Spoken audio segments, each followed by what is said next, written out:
Assalamualaikum warahmatullahi wabarakatuh. Halo teman-teman, jumpa lagi dengan saya Septi Afriani.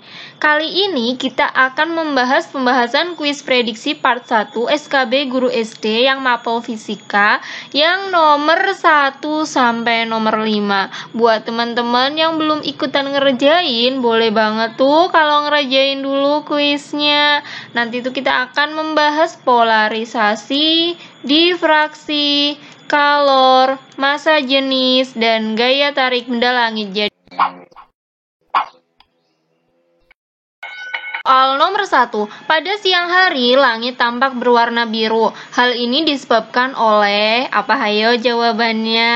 Jawabannya tuh yang ini teman-teman, yang C, polarisasi dengan hamburan. Jadi keywordnya di sini tuh hamburan ya teman-teman, bukan pemantulan, bukan pembiasan ganda, dan penyerapan selektif serta interferensi. Jadi kalau materi ini tuh ada di materi SMA teman-teman. Cuma aku ngambil kayak teorinya gitu loh, belum sampai ke perhitungannya. Soal nomor 2, suatu hari Sinta berjalan-jalan di pantai. Ia melihat air laut tampak seperti gambar di bawah ini ketika melewati bebatuan. Peristiwa di atas merupakan salah satu gejala gelombang, yaitu yang aku maksud tuh yang ini nih teman-teman, yang bagian sini nih, setelah melewati apalah gitu loh di sini nih teman-teman. Nah, jadi teman-teman kita lihat dulu ya satu-satu. Interferensi. Interferensi itu perpaduan dua gelombang. Jadi keywordnya tuh ini nih teman-teman, perpaduan. Nah, kalau kayak gini nih, ini kan ada dua gelombang dan tumpuk-tumpuk gitu loh teman-teman. Kalau di gambar ini tuh bagian yang ini nih teman-teman. Nah, ini kan kelihatan apa sih, kayak tumpukan gitu loh, bentuk apa ini? Kayak belak ketupat ya. Ya itulah teman-teman, jadi kayak tumpukan, itu interferensi. Perpaduan dua gelombang, perpaduan. Nah, kalau difraksi itu pelenturan gelombang ketika melewati celah sempit. Jadi tuh ini adalah difraksi teman-teman. Ini kan kelihatan melentur gitu loh teman-teman. Kayak ini animasinya tuh gini nih teman-teman. Ini kan air lewat sini, terus ada celah. Terus ini jadi melentur gitu loh teman-teman. Itu namanya difraksi. Jadi tuh jawabannya yang B. Nah, sekarang kalau polarisasi itu terserapnya sebagian arah getar cahaya. Jadi tuh gini nih, kan kalau gelombang cahaya itu gelombang transversal. Nah, gelombang transversal itu apa? Yang ini yang tegak lurus antara arah rambat dan arah getar. Jadi tuh yang bukit lembah gitu loh teman-teman. Bukan yang kayak pir, bukan kayak pegas, itu kan rapatan dan renggangan. Jadi tuh yang kayak gini nih bentuknya, bukit lembah. Kalau kita kasih celah kayak gini, dia kan masih bisa lewat. Masih bentuknya tetap gitu loh teman-teman. Tapi kalau celahnya ini dimiringin, jadi kan udah bisa lewat, cuman ini udah berubah gitu loh teman-teman, jadi lurus gitu loh. Nah, itulah yang namanya polarisasi. Kalau pemantulan tuh pasti teman-teman udah tahu lah ya, pemantulan cahaya. Nah, kalau pembiasan pembelokan arah rambat cahaya ketika melewati medium yang berbeda. Teman-teman juga pasti udah tahu lah ya, yang pensil gitu. Terus yang kolam terlihat dangkal, kayak gitu. Jadi tadi tuh jawabannya yang difraksi. Pelenturan, kelihatan melentur ini nih teman-teman. Atau kelihatan di sini lebih jelas yang bagian ini, yang difraksi. Kalau interferensi ingat ya, perpaduan. Soal nomor 3, seorang siswa melakukan percobaan memanaskan beberapa cairan. Cairan 1, 2, 3, dan 4 dengan data masing-masing kalori jenisnya ini ya teman-teman. Apabila siswa memanaskan keempat cairan tersebut yang bermassa sama dengan menggunakan nyala api yang sama, berarti itu kalornya sama, dalam waktu yang sama, cairan yang mengalami kenaikan suhu paling besar adalah, ini tuh lebih ke kayak analisis gitu ya teman-teman. Nah, gini kita ingat persamaannya yang di kalor, teman-teman pasti udah tahu lah ya kalau udah nonton video yang makin ahli soal kalor. Q sama dengan MC delta T, Q macet, Q macet. Ini Q-nya kalor, M-nya massa, C-nya kalor jenis, delta T-nya perubahan suhu atau kenaikan suhu. Nah, di sini tuh pertanyaannya kenaikan suhu paling besar. Jadi tuh kita apa sih? sendirikan gitu loh, yang delta T-nya kita sendirikan. Jadi tuh yang MC itu kita pindah. Nah, kita pindahkan jadi dibagi. Jadi Q per MC sama dengan delta T. Nah, kita lihat Q-nya kan tadi sama, nyala apinya sama, berarti Q-nya sama. M-nya juga sama, ya kan? Waktunya sama. Jadi tuh yang beda cuma di ini, kalori jenisnya. Nah, kalau kalori jenisnya besar, itu delta T-nya kecil ya teman-teman. 1 dibagi 4.200 dengan 1 dibagi 300 kan pasti lebih kecil yang dibagi 4.200 kan. Jadi itulah berbanding terbalik gitu loh teman-teman, pasti teman-teman udah paham lah ya maksudku. Kalau ininya besar, C-nya besar, pasti hasilnya kecil kan dibagi yang besar. Kalau C-nya kecil, pasti ini besar, ya kan?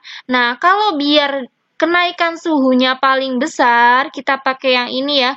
Berarti kita pakainya C-nya yang paling kecil. Berarti yang ini kan, yang teman-teman, yang nomor 4. Jawabannya tuh yang D. Soal nomor 4. Perhatikan tabel massa dan volume dari 3 benda berikut. Ada 3 benda A, B, C. Ini massa dan volumenya masing-masing segini. Jika ketiga benda tersebut dimasukkan ke dalam air yang bermassa jenis 1000 kg per meter kubik, posisi benda yang benar adalah, jadi teman-teman, ini adalah materi tentang massa jenis. Nah, materi ini tuh keluar di soal yang tahun lalu. Kita ingat ya massa jenis, jadi kalau misal ini kan rho sama dengan M per V. Rho itu massa jenis, M-nya massa, V-nya volume. Nah, kalau teman-teman susah nginget simbolnya, tulis aja tuh massa jenis ya massa bagi volume. Kalau misalnya masih susah, ya udah teman-teman, ya apa namanya, ini loh, ini. Lihat satuannya, yang satuan kilogram bagi yang satuannya meter kubik gitu aja. Kalau misalnya nggak mau nginget-nginget. Pasti kalau fisika tuh ada satuannya kok, tenang aja. Kalau misalnya massa jenis benda lebih besar dari massa jenis air, dalam hal ini tuh air ya, maksudnya cairannya yang di sini, itu bendanya bakal tenggelam. Kalau massa jenis bendanya sama dengan massa jenis cairannya, itu bakal melayang, teman-teman. Kalau melayang tuh nggak mesti harus di tengah-tengah ya, teman-teman. Yang jelas tuh semua bendanya, semua bendanya itu tercelup dan nggak nempel di dasar, itu melayang. Kalau massa jenis bendanya kurang dari massa jenis air, maka si benda itu bakal terapung, teman-teman. Jadi itu ingat aja ini, kalau lebih besar tenggelam, sama melayang, lebih kecil terapung.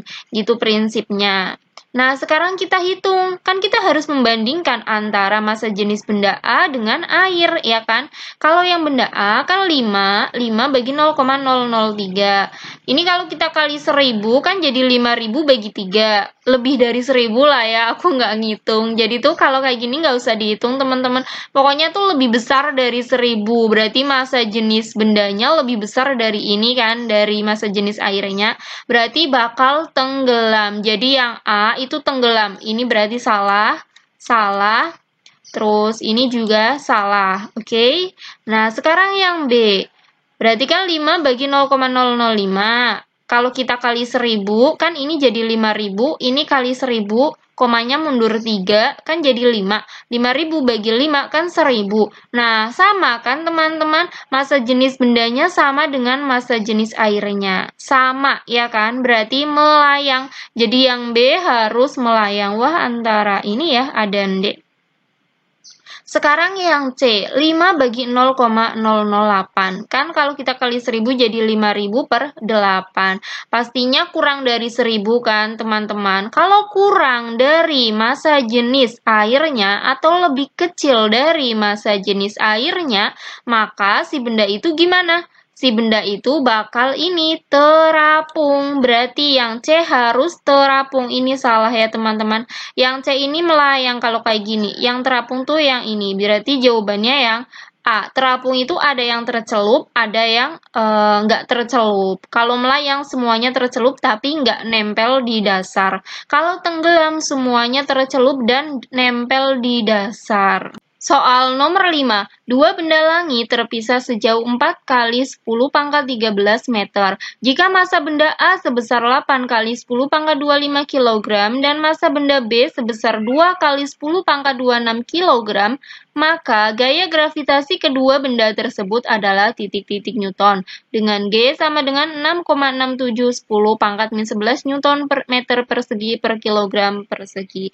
Jadi teman-teman, ini adalah soal tentang gaya tarik benda langit. Kalau teman-teman udah nonton videoku tentang gaya tarik benda langit, pasti bisa lah ya ngerjain soal yang ini. Oh iya teman-teman, kalau misalnya teman-teman masih pengen teman-teman, kalau misalnya teman-teman pengen minta yang bonus 35 soal itu masih bisa loh. Silakan teman-teman ikuti syaratnya ya, ada di video cermin cembung. Oke, kita tulis aja dulu yang diketahui. Jaraknya ya, R-nya 4 kali 10 pangkat 13. Ini tuh harusnya pangkat ya teman-teman. Nah, terus massa benda A-nya 8 kali 10 pangkat 25. Massa benda B-nya ini 2 kali 10 pangkat 26 kg. Nah, pertanyaannya tuh F-nya berapa dengan G-nya ini ya. Kita ingat F itu sama dengan apa? GMM per R kuadrat. Tetapannya kali massa bagi jarak kuadrat. Jadi yang perlu diingat teman-teman, per R kuadrat ini tuh R kuadrat. Nah, langsung aja ya, G-nya itu ini 6,67 10 pangkat min 11, MA-nya 8 10 pangkat 25, ini 2 10 pangkat 26, R-nya kan 4 kali 10 pangkat 13. Nah, kan ini kuadrat. Nah, aku tulis 2 kali gitu loh teman-teman, jadi biar nanti enak nyoretnya. Jadi kan ini kan R kali R kan sama aja R kuadrat. Nah, terus kita coret aja tuh. Ini kan dengan ini dapat 2 ya kan. Ini 2, terus habis dengan ini kan. Nah, sekarang kita lihat pangkatnya. Kalau kayak gini tuh tinggal kita kurangin aja teman-teman. Yang di atas kurangin yang di bawah, kan sama-sama positif. Jadi 25 dikurangi 13 berapa? 25 dengan 12 ini pangkatnya, 25 dengan 13 ini pangkatnya masih berapa? 12. Kalau yang ini dengan yang ini pangkatnya masih 13. Ini tadi udah habis ya. Nah, berarti kan 6,67 10 pangkat min 11, ini tadi 12, yang ini 13. Nah, berarti min 11 ditambah 12 tambah 13 berapa? 14. Gitu ya, teman-teman. Nah, berarti jawabannya yang mana? Jawabannya yang A. Ya teman-teman, untuk yang part 1-nya sampai sini dulu. Nomor 6 sampai nomor 10 akan dibahas di part 2. Jadi buat teman-teman jangan lupa untuk nyalakan loncengnya biar kalau part 2-nya udah rilis nih, teman-teman bisa langsung lanjutin belajarnya. Buat teman-teman yang belum subscribe, boleh banget tuh kalau subscribe dulu. Terima kasih.